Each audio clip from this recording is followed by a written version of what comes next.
So here are 4 reasons why The Chosen sucks. Reason number 1, it looks bad. Okay, I don't know about you, but I've watched a lot of Christian content, okay? Christian media, Christian movies, you name it. It just doesn't add up in my view, okay? It looks dull, it looks dark. It looks like an upscale show, okay? It's like these guys are shot at 480p and then upscaled it to 1080p or whatever. A lot of the scenes feel claustrophobic.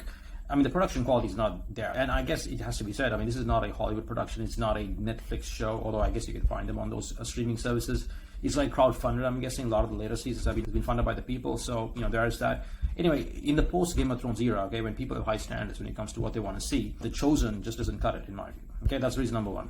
Reason number 2 is that the acting. Okay, the acting is not great. Okay, guys, I mean, there's something about, these modern shows where they bring in these amateurs, let's say, and it's not, they don't know how to act, but it's like they're still learning on the job. They haven't really mastered the art. Okay, they're still, figuring it out. Right? And especially with The Chosen, these guys who are playing the apostles of Christ. Okay, that's a very serious role. And what they've done here is that they've given these apostles personalities, they've given them a certain persona, making them more likable, relatable.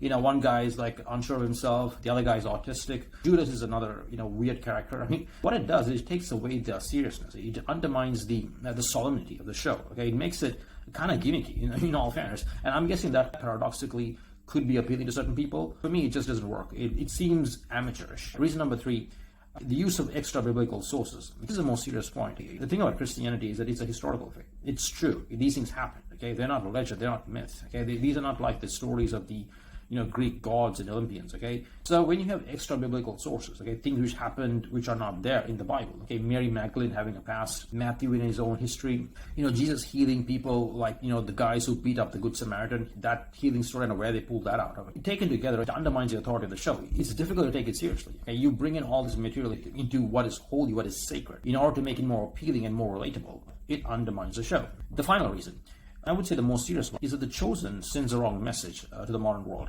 You see, guys, we need to be clear about a couple of things. Jesus Christ is the center of the Christian faith. He is the Son of God. He is the Messiah. He did do great things.